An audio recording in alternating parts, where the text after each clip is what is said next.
नमस्कार साथियों, आप सभी का स्वागत हमारे साथ। हम आपके साथ अर्जुन तिवारी। एलडीए और आवास विकास के खिलाफ लगातार अनिश्चितकालीन किसानों का धरना खुर्दही बाजार में लगा है। जैसा आप देख पाएंगे, पीछे ये बैनर लगा, भारतीय किसान यूनियन टिकैत के बैनर के नीचे यह धरना लगातार चल रहा है। यह धरना का आज 38वां दिन है। जैसा आप देख पाएंगे, शाम का समय है। यहाँ पर किसानों की जो तैयारी है, शाम की खाने की व्यवस्था, कैमरामैन से कहेंगे दिखाएंगे हैं कि ये किसानों का किचन है।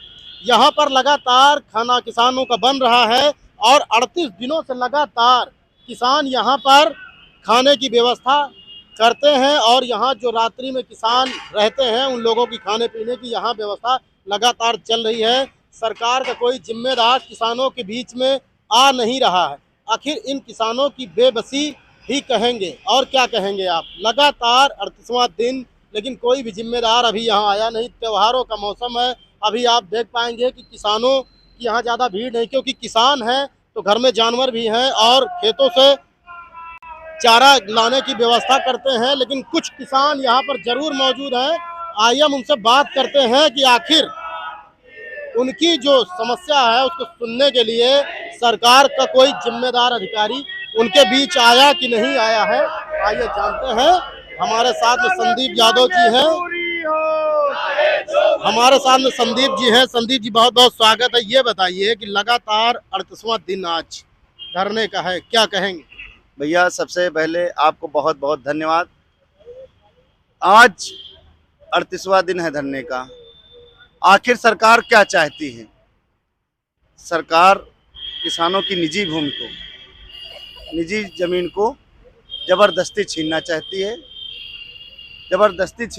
है। तो क्या इस क्षेत्र को कुरुक्षेत्र बना देना चाहती है सरकार? उसकी तो यही मंशा। जब किसान साफ मना कर रहा है कि हम अपनी जमीन, ये हमारी पुरखों की जमीन है, पुश्तैनी जमीन है, साफ देने से मना कर रहा है, तो आखिर सरकार क्यों जबरदस्ती छीनना चाह रही है? चीज हमारी है। इन्हें कहां से अधिकार मिल गया है? हमारी जमीनों का सौदा बेचने का अधिकार सरकार और आवास विकास एलडीए को कहां से मिल गया? कैसे उनको कहां से अधिकार है? अगर सरकार इस क्षेत्र को कुरुक्षेत्र बनाना चाहती है तो ये किसानों की बच्चों के भविष्य और इनके परिवार के भरण पोषण और जीविका का सवाल है। किसान इस हद तक भी अगर कुरुक्षेत्र बनाएंगे तो यहाँ खूनी नदियाँ क्षेत्र में बहेंगी। जैसे अभी काल उत्तर प्रदेश के मुख्यमंत्री जी ने हर जिले में जहाँ जहाँ आवास विकास एलडीए है, सबको सख्त निर्देश दिया है कि जो लापरवाही की जा रही या लापरवाही ना करके तत्काल अधिग्रहण किया जाए, जल्दी इसकी कार्रवाई पूरा की जाए। तो क्या उत्तर प्रदेश के मुख्यमंत्री की क्या मंशा है? अगर इसको खूनी संघर्ष में तब्दील करेंगे तो किसान इस चीज के लिए पूरी तरह से तैयार है। आज किसान पक्ष के नीचे धरने के 38 दिन पूरे हो गए, आज तक कोई सक्षम अधिकारी हम किसानों के बीच नहीं आया। इतना तानाशाही वाला उत्तर प्रदेश का मुख्यमंत्री बैठा है, तो कैसे किसानों का भला हो पाएगा? कैसे किसानों के साथ किसानों को न्याय मिल पाएगा? इनका खामियाजा, इसका परिणाम आने वाले समय में आदरणीय उत्तर प्रदेश के मुख्यमंत्री जी को भोगना पड़ेगा। क्योंकि किसान की ताकत अभी लोकसभा में देखे हैं, जो कसर मसर रह गई है वो 27 में भी देख लेंगे।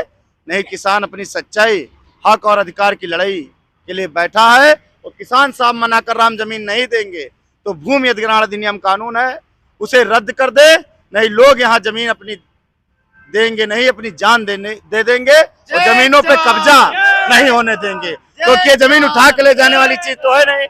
अगर इस क्षेत्र में आए तो यहाँ खूनी नदियां बहेंगे खून की। ये स्थिति सरकार पैदा कर रही है, हमें तो साफ लग रहा है। क्योंकि अगर उनको कुछ ऐसा ना करना होता तो किसान शांतिपूर्वक संवैधानिक तरीके से 38 दिन से लगातार इस किसान पक्ष के नीचे धरना प्रदर्शन संवैधानिक तरीके से कोई उग्र होकर नहीं किया है। लेकिन अब उस स्थिति अगर पैदा करेंगे तो इस स्थिति के लिए भी उत्तर प्रदेश जिले लखनऊ का किसान हर तरीके से तैयार है। मुख्यमंत्री कहते हैं किसानों की आय दुगना करेंगे। मुख्यमंत्री जी किसानों का विनाश करना चाह रहे हैं। इतनी सस्ती जमीन कैसे दे देंगे? हमारे पुरखों की है, पूर्वजों की है, कई पीढ़ियों से कमा रहे हैं, खा रहे हैं। जमीन ले लेंगे हम लोग, क्या करेंगे? मर जाएंगे हम लोग, जमीन नहीं देंगे। अगर सरकार चाहती है कुछ भी हो, लेकिन हम किसी भी हालत में जमीन देने को तैयार नहीं होंगे। क्या कहेंगे? सही बात, हम भी जमीन नहीं देंगे, चाहे जो भी हो जाए, कुछ भी हो जाए, हम जमीनें अपनी नहीं देंगे। 38वां दिन लगातार यहाँ जारी है, लेकिन कोई भी जिम्मेदार यहाँ आना नहीं चाहता। आखिर सरकार के जो जिम्मेदार बैठे हैं, आखिर वो चाहते क्या हैं? किसानों के बीच में आए और इनसे वार्ता करें। हमारे साथ में और भी लोग दादाजी हैं, क्या कहेंगे दादाजी? भाई हमारे माननीय प्रधानमंत्री जी कह रहे थे कि इन बेईमानों को आपने 60 साल दिए हैं, हमें 60 महीने दे दो, हम देश का काला धन जो वापस लाएंगे और हर किसान के खाते में 15-15 लाख रुपए भेजेंगे। आज माननीय प्रधानमंत्री मोदी जी तीसरी बार प्रधानमंत्री पद पे बैठे हुए हैं और आज तक इससे बड़ा भ्रष्टाचार, इससे बड़ा काला धन क्या होगा जो हम किसानों की जमीन कौड़ियों के भाव छीनी जा रही है। अन्य जिलों का सर्किल रेट लखनऊ राजधानी की अपेक्षा बहुत ज्यादा है, क्योंकि यहाँ 17 लाख बीघे का सर्किल रेट है जो हम राजधानी में निवास कर रहे हैं। राजधानी, ये इतनी शर्म की बात है कि राजधानी का सर्किल रेट 17 लाख रुपए बीघे के हिसाब से है, तो एक किसान मरेगा कि जिएगा? क्योंकि किसान की खेती जो है, किसान का श्रृंगार है, किसान की जीविका है। अगर किसान की खेती नहीं रहेगी तो किसान क्या खाएगा? क्योंकि किसान भी खाता है, उसके बच्चे भी खाते हैं और देश भी उसी से खाता है। आज खेती नहीं रहेगी तो हम किसान क्या करेंगे? आज 1 महीने बाद सहालक चलने वाली है और रजिस्ट्रियां नहीं खोली गई हैं और किसान के पास कोई सर्विस नहीं होती है। किसान चाहता है कि अपनी बेटी का विवाह करे, अपने बेटे का विवाह करे। एक बिस्वा जमीन बेचेंगे तो हम बेटी का विवाह भी कर लेंगे, कुछ हमारे खर्चे चल जाएंगे। लेकिन ये गूंगी बहरी सरकार, ये किसानों की हमदर्द जो बन रही सरकार, ये किसानों की रजिस्ट्रियां बंद कर दी। इतनी बड़ी हितैषी किसान की, हम तो कहते हैं किसान विरोधी है। किसान की बात बिल्कुल सुनना नहीं चाह रही है, क्योंकि ये विदेशों से जो 178 कंपनियां आई थी इन्वेस्टर समिट में, उन्होंने इनको पैसा दिया है। ये पैसा दिए हैं कि हम आपको अपने देश में, अपने प्रदेश में जमीन देंगे, लेकिन आज तक उन्हें वो जमीन मुहैया नहीं करा पाए, इसलिए वो तगादा कर रहे हैं कि भाई हमें जमीन कम मिलेगी। इसीलिए माननीय मुख्यमंत्री जी ने जितने डीएम हैं सबको आदेश दे दिया कि भाई जहां जहां जमीन अधिग्रहण हो रही है उनकी जवाबदेही उन डीएमओ की होगी, आप लोग तत्काल उसको अधिग्रहण करें। तो दोस्तों बताएं हमारा किसान क्या करेगा? आज 38 दिन हमको हो गए यहीं बैठे बैठे, हमारी बात सुनने के लिए कोई सक्षम अधिकारी नहीं आया। उप जिलाधिकारी ने ये कहा था कि 1 सप्ताह के बाद रजिस्ट्रियां खुल जाएंगी। जब एलडीओ आवास विकास की आप लोगों ने अर्जियां निकाली थी, उस पे कुछ अभी तक हुआ या नहीं? भाई उन्होंने कहा था हम 1 हफ्ते के अंदर आपकी रजिस्ट्रियां खोल देंगे, लेकिन 1 हफ्ता क्या, आज 1 महीना हो गया, हमारी रजिस्ट्रियां कहीं खुली नहीं है। ये केवल हम लोगों को गुमराह किया जाता है।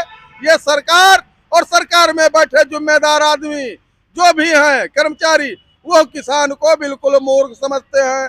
किसान अपनी खेती किसी कीमत पे नहीं देगा, क्योंकि यहाँ पे सिंचित जमीन है, यहाँ पानी की कोई कमी नहीं है। सरकार कहती है भाई खेती करो, खेती करो, उसके लिए नलकूप लगवाता है, सिंचाई की व्यवस्था कराती। यहाँ हमारे यहाँ पर्याप्त पूरा का पूरा सिंचित क्षेत्र है। यहाँ की हमारे किसानों का कहना है कि हमारी जो उपजाऊ जमीन है उसका अधिग्रहण ना किया जाए, वो अधिग्रहण से मुक्त की जाए। जैसा आप देख पा रहे हैं कि लगातार ये धरना चल रहा है। गांव-गांव की जो भजन और कीर्तन की मंडलियां हैं वो यहाँ पर रात्रि में आकर के किसान अपना समय काटने के लिए कीर्तन और भजन की भी यहाँ व्यवस्था कराते हैं। जैसा आप देख पाएंगे लगातार धरना किसानों का चल रहा है। हमारे साथ में और भी लोग हैं, क्या कहेंगे दादाजी? अरे हम लोग कहेंगे क्या कहे, जो चाहे बड़े, हम लोग किसान के अपने खेती के विषय में हम लोग बैठे हैं यहाँ, और खेती जबरदस्ती हमारे लोगों को लेना चाहते हैं, लेकिन खेती हम लोग देंगे नहीं, क्योंकि हमारे 10 बिस्वा हमारे पास जमीन है, हमारे पास 8 आदमी है परिवार वाले। अगर हम खेती दे देंगे, जमीन लुटा देंगे तो हमारे बच्चे क्या करेंगे? तो हम लोग खेती देंगे नहीं सरकार। समझो। और चाहे हुए कुछ, हमको अगर मरना है तो यूं मरना है, हम खेती देंगे नहीं। जैसा आप देख पा रहे हैं कि हमारे साथ में संदीप जी हैं, कुछ कहना चाह रहे हैं, क्या कहेंगे? हम ये कहना चाह रहे हैं, सरकार को ये कहाँ से अधिकार मिल गया है कि हमारी किसानों की जमीन का सौदा सरकार आवास विकास एलडीए करेगी? इनको कहाँ से अधिकार मिल गया? किसानों ने साफ मना किया, ये मेरी पुरानी धरोहर है, हमारे पिता पैतृक दर पैतृक बदलती आई, हस्तांतरित होती आई है, अचल संपत्ति है, इसी से हम परिवार का भरण पोषण करते हैं, यही हमारा एक आय का स्रोत है।